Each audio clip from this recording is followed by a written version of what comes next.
This is one of the world's easiest and simple body products to make. This is a shimmer oil, and you do basically all that I'm doing here. All you add is oil, shimmer mica, boom. And there you go, you have a shimmer oil.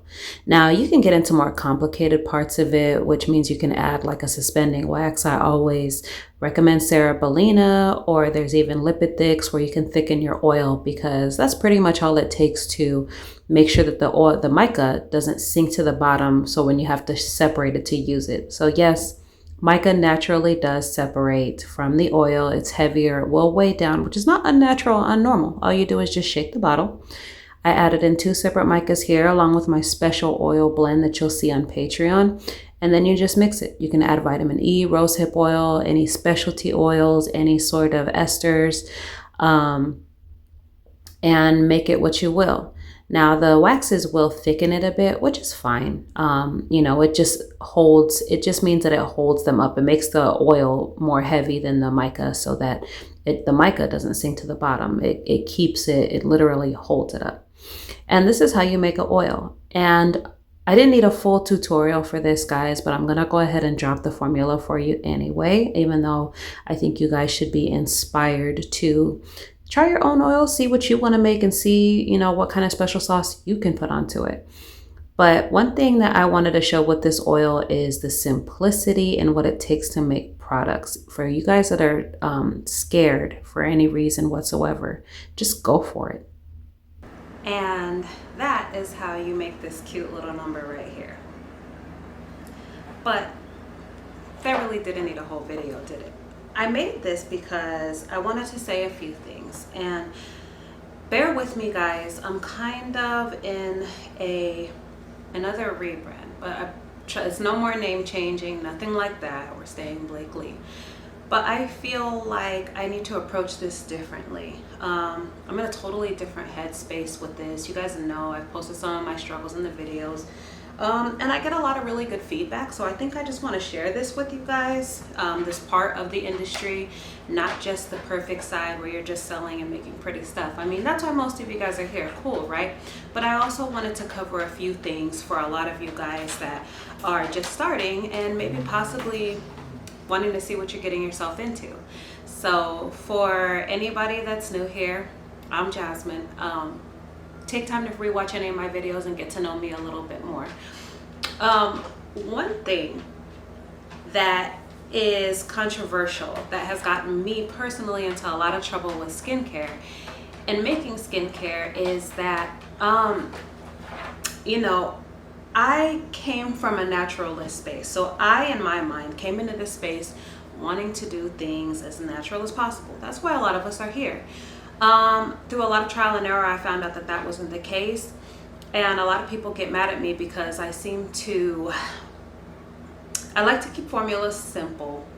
Sometimes people say I can oversimplify, but really I come more from a DIY stance, okay? A lot of people, I might get slack for this, but this is for who it is, and it is who it isn't.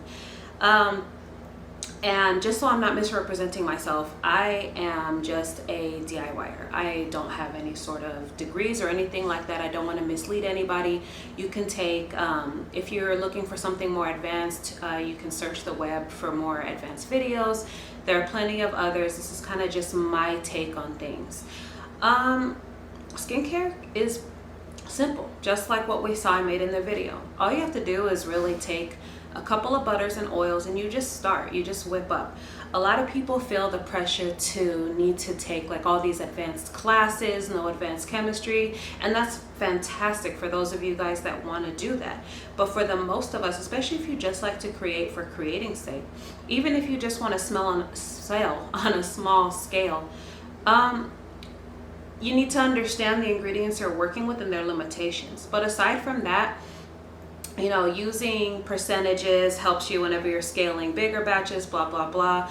Over the years, a lot of people conflated bigger business with small business, and you have to do all of their practices, you have to go get third-party testing, etc., etc.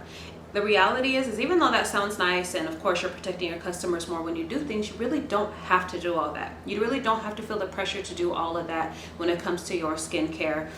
I advise you to research as much as possible so you do know what you're doing, so you're not hurting anybody. But for the most part, it's really not that complicated. I get asked a lot of these questions a lot of times, especially when I'm doing my consults. Do your formulas need to be 100%? And the answer to that is no. I honestly started my videos, and a lot of people still do. I started my business, and a lot of people still do with their own businesses, start with ounces. I did ounces a lot. I graduated to grams just for precision. You can use cups, tablespoons, things like that. Now, granted, here's the downside to that. Your formulations aren't going to be as accurate as they need to be. Or accurate for scaling and getting like, copy and paste very consistent products, okay? But if you're producing commercially now for other people, you want to do that as a good business measure. But will your formulas make or break if they're not 100%? No, especially in the experimenting phase. Now, I will say, once you get to the part in your formulas where you have like, a product that you really like, right? You experimented, did all of that, and you found something you love. I do advise writing down the measurements as much as possible and getting to know them so you can have that accuracy. And it is helpful for that consistency to have those equal 100%. Now, it's more so a good business practice and than anything else. Will it make or break your formulas? No. However, as you evolve in business and you get that consistency going, you probably are going to want to graduate to learning how to use a scale when it comes to skincare, and measuring everything accurately. So that's one of the things that I want to emphasize, is just how simple it can be. And I advise everybody kind of start like this. See what you like, get ingredients. And if you start from a place of, now I know funds are limited for people these days and nobody wants to invest so much in supplies to where you are going to end up wasting. But I say start from a place of heart, okay? Realistically speaking, if you start your business with the mind that you want to make things and you make them from your heart and having just a passion for making these products, you're gonna do well. If you try to start and think like a big business and that you're gonna scale, honestly, as far as it goes for making it yourself, I would personally advise that you get the help of an experienced formulator to help you get precise types of formulas.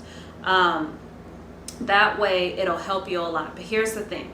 No matter what you do, even with the formulator, unless you're buying their specific formulas, or you have some sort of mastery, you're either going to spend more money up front for the formulas, or you're going to spend a lot more money in the trial and error, which isn't a bad thing, but it's just to be expected. Even if you do purchase formulas, unless you're purchasing the already made product, there is going to be trial and error, and that's okay. So don't feel bad if you're not getting things quickly, or it seems like other people are just light years ahead of you. Don't be afraid to take somebody else's formula, and caution to the tweaks. It's probably not going to come out the same, but if you do follow the formula exactly with all the directions, read them thoroughly, I emphasize that, and you still don't like it, you can experiment and tweak. And I always say start in small batches as well. And I want to say this so that a lot of people just don't get scared of trying, and don't think about trying to make it more complicated than it is. A lot of the times it's super simple, just like what I made, right? And you can literally use like almost any fragrances or any oils that you just personally like and would recommend to anybody that's wanting to use them.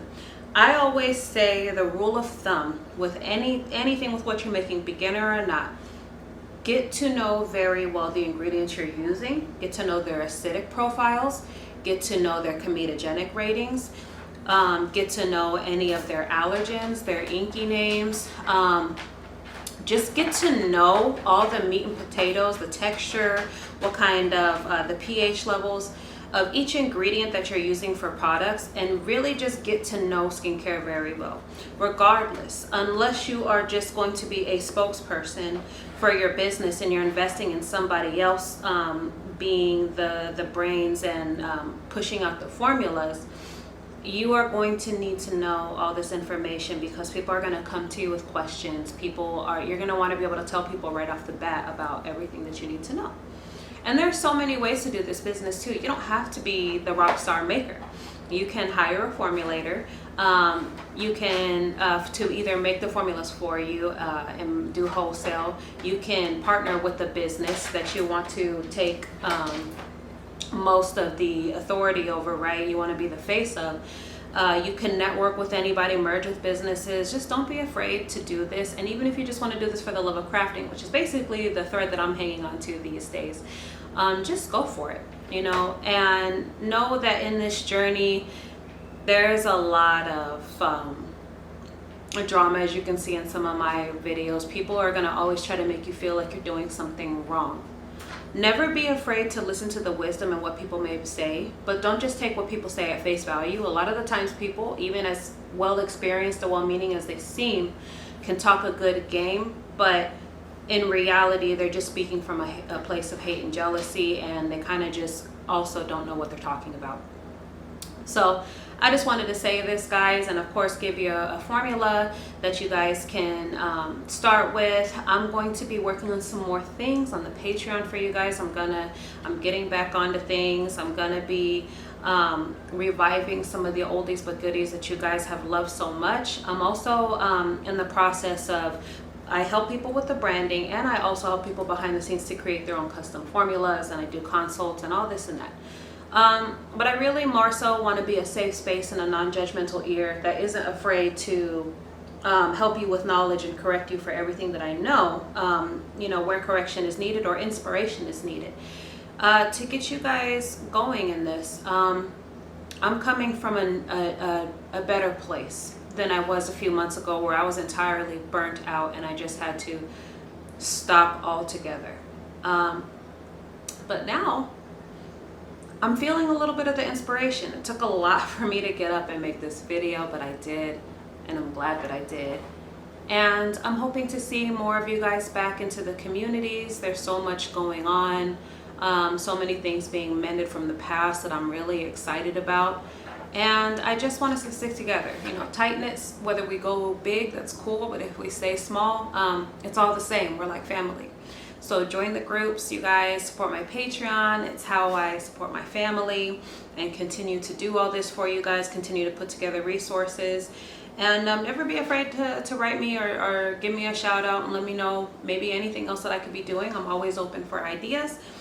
And I'm hoping to be around more. So I'll see you guys on the other side, and here is to making lots of cool stuff together. All right. Bye, guys.